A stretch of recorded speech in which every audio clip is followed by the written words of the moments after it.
Ушул жылдын 23-ноябрь күнү 20:30 чамасында Баткен шаарынын Кызылжол кварталынын 45 жаштагы тургуну Мактум Кожонова жашаган үйүнөн чыгып кеткен бойдон кайра кайтып келген эмес. Дайынсыз жоголгонуна 18 күн болсо да Мактум Кожонова тууралуу эч кимде эч кандай маалымат жок болуп жатат.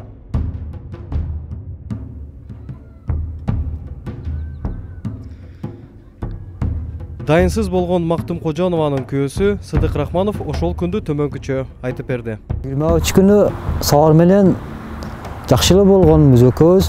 Улар үйдө кичине иштегенбиз, абытка чейин иштегенбиз. Анан абыттан кирип үйгө кирип чай ичкенбиз. Чайды ичип чыккандан кийин дагы кичине жардам бер дедим, жардам берди.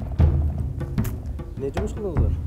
Үйдө кичине заказ барды да, заказ алганда. Шону бүтүрүп коеюн деп, шо менен элек болдум. Кийин анан ошо жерде мен деди ушинтип уйкум качты деп шөнткөндөн анан үйгө кирип кичине дем алып алам да деп айттым. Анан кечке жакын кирсем уктап аткан экен. Карасам анан кечке жакын уктап аткан экен. Кечке жакын анан туруп бир сыйырым барды, сыйырын байлады. Sıyır böyle onun kine keçkürün çay içtik. Çaydı içip bitti olan şu saat 7'lerde çay içip olduk. 7'den kine bir sirkem vardı. Börtçü gelirken an endi ölüp kovasın bekerde an yeşigen suğu da gün. Anan yine olsam soyup boyuktan mayıtta bir örgü var. Örgü kapçığı baylap. Öyle soyduğu közden karmaştırla dedim. Karmaşıp turdu. Aşağıda maşlı örgüde de. Maşlı örgüde soyup, müçelep. Anki gün rasa soğuğu da şu saat 8 bop qoğanı da. 8'den keyin anan 8 bop qoğan eken men kuptan oku olayın. Seleram uyga kireverile dedim. Kirem men kuptanda okup bütkende kızım menen eşikке çıkıp men kuptan okup atkanda.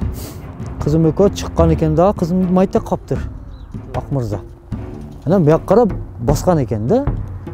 Şonu men kuptanda okup бүтүп uyga kirip Maktum көрмөт как кетип кептир. Эжем кекесе керек да.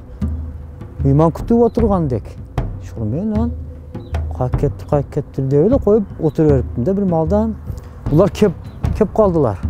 Kep alan kan ayarınız dedi de aytım o. Yiyeceğim kekese gerek de telefonda alıp telefon kusam. Ya bana kevedi dedi. Şonu menen atamdırga çaldım telefon kılıp.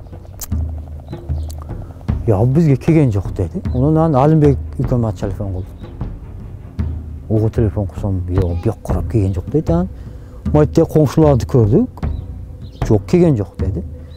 Reskeyle aytdım ana suudu koyup birinci. Yani atamdırga çaldım, atamдар buyaktan keldiler. Ana suudu boylap o Kudayenzer'in dosumun alışıga çeyin barıp geldik. Yok. Ondan şu saat 8'lerde 9'ga çeyin izledik. Ona atamдар ayttı endi koy. Ülkelerimde Sadık ağanı çağırdım, Ulukbek'ti çağırdım, hadi dal keldi. Bir top bolup şundağı izledik. Hiç derek bu oldu. 23 günü keç. 23 günü keç. Şonu menen milisiyalar çakırdık. Keldiler. Saat 3:30'ga çeyin izledik de.